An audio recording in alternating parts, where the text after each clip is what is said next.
Hi, I'm Dr. Jean-Pierre Kabongo, board-certified family physician and founder of Home's Education Movement. Welcome to Medilink Talks, your trusted channel for clear, practical health education. Today, we are going to talk about something very simple, but extremely important: how to measure blood pressure correctly. You might think, how complicated can it be? You just rub the cuff and press the button, but the truth is most blood pressure measurements are done wrong. And that leads to false diagnosis, unnecessary medications, and missed cases of hypertension. As you know, hypertension is the most common modifiable risk factor for cardiovascular diseases and death.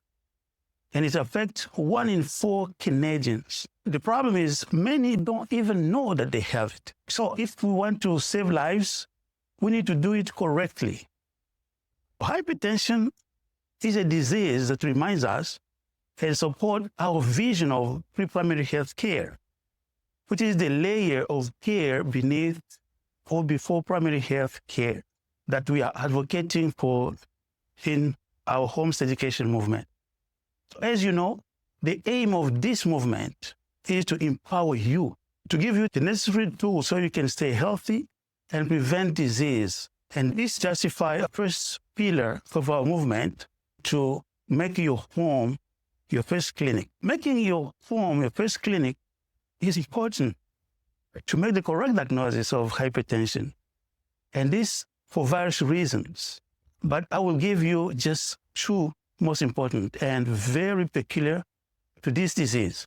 First, unlike many diseases, hypertension is one of the rare diseases that has no symptom to rely on for proper diagnosis, even at the latest stage. Hence, its nickname of silent killer. You feel nothing and you think you're healthy, but the next minute you collapse, heart attack or stroke. The second reason is that hypertension is a disease that reminds us that you cannot rely only on your doctor to have the correct diagnosis. In fact, your doctor's intervention in the diagnosis of hypertension can sometimes provide false readings. You have heard about white coat hypertension, whereby the blood pressure is elevated only when you take it in the doctor's room or if it is taken by the doctor because of your anxiety. Out-of-office measurement is also required to diagnose cases of masked hypertension when the blood pressure is always normal when taken by the doctor, but elevated at home. So your active participation is of utmost importance. By the way, do you know that the most reliable and recommended reading on which your doctor relies most for the correct diagnosis is the one done at home by yourself? By the way, the 2025 Canadian Guidelines for Hypertension declares out-of-office blood pressure measurement is recommended to confirm the diagnosis of hypertension or to detect white coat hypertension and masked hypertension. Strong recommendations, moderate certainty, evidence. This video, we're going to look at the techniques on how to optimally measure the blood pressure as recommended by the Hypertension Canada and the 2025 Canadian Guidelines for the Management of Hypertension. Please be reminded that under these new guidelines, the definition of hypertension has been modified and defined as the blood pressure above or equals to 130 over 80 millimeter of mercury. And this is a shift from the previous 140 over 90 millimeter of mercury. The rationale for this change is based on observational and randomized controlled trials on the relationship between blood pressure and the magnitude of cardiovascular risk. Some meta-analysis of the prospective study has shown that the relative risk for major adverse cardiovascular events for people with blood pressure comprise between 130 and 140 systolic and 85 to 90 millimeter of mercury diastolic is up to double higher as compared to the blood pressure measure on people who have the blood pressure less than 120/80. Here is what we are going to cover today. Number one, the right equipment. Number two, how to prepare before measuring. Number three, the correct sitting position. Number four, step-by-step process during measurement. Number five, the most common mistakes to avoid. And finally, often do we have to measure the blood pressure? So without further delay, let's jump to section number one. Choosing the right equipment, the machine, and the cuff size.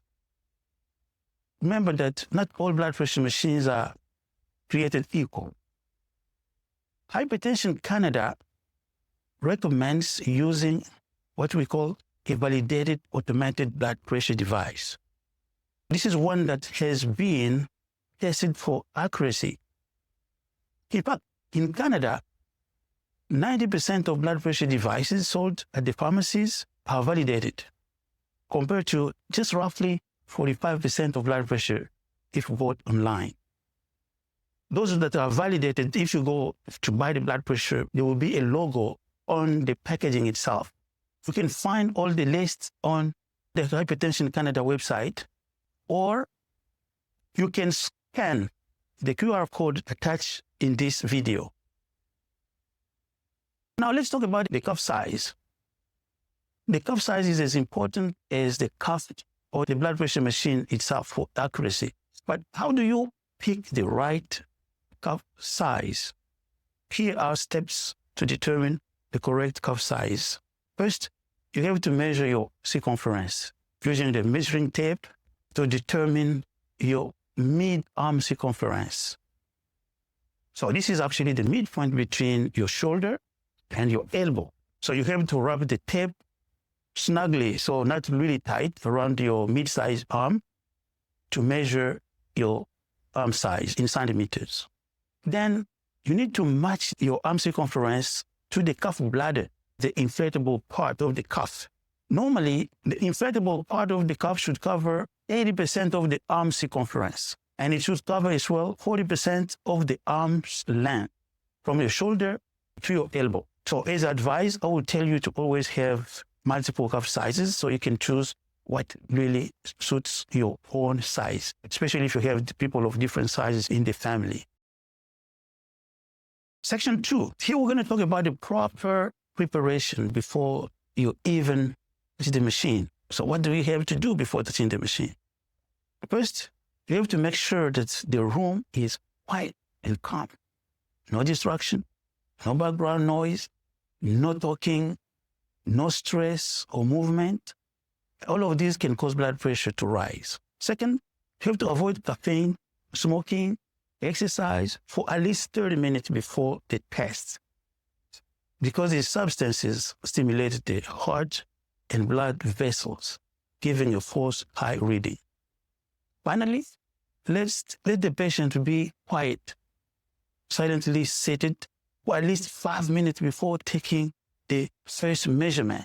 This allows the heart rate and blood pressure to stabilize. Section 3, you have to correctly sit. You have to look at the image posted in this video to see what we are talking about. You have to be seated with your back supported and arm resting comfortably on the table. Don't place the cuff over clothing, even if it is thin.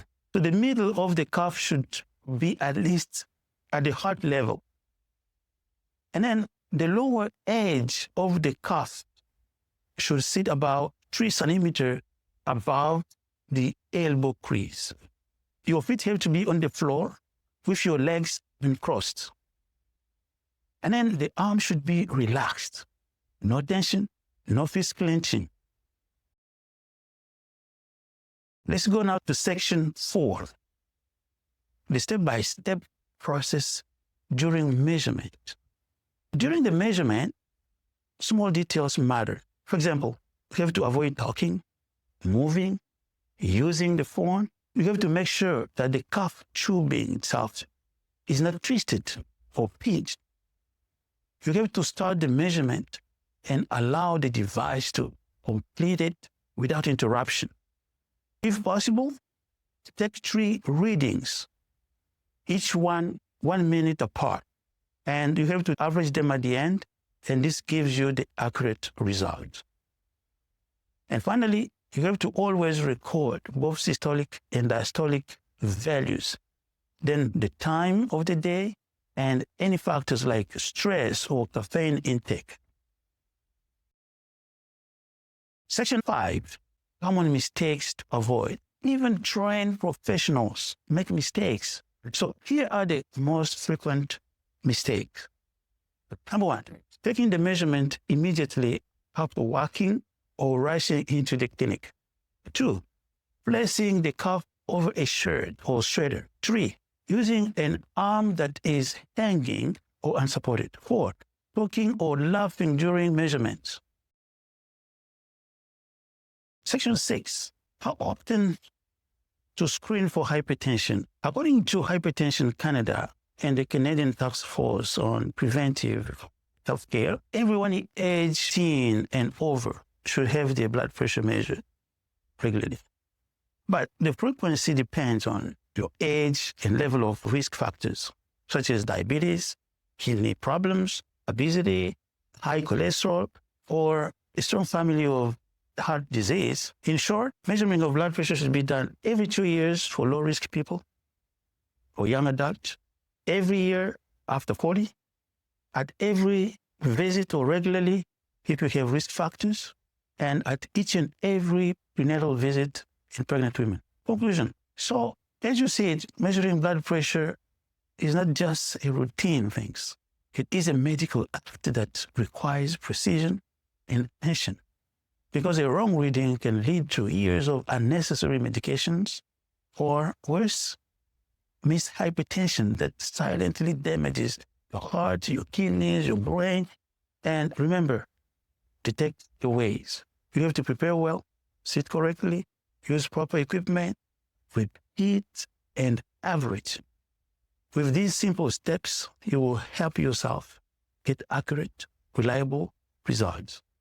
If you found this video useful, please like it, share it with your friend, and subscribe to MediLink Talks so you don't miss next science-based health education like this one. I'm Dr. Jean-Pierre Kabongo. Thank you for watching. Please remember that next one will be on how you can naturally manage your blood pressure without medication. Please don't miss it. Thank you.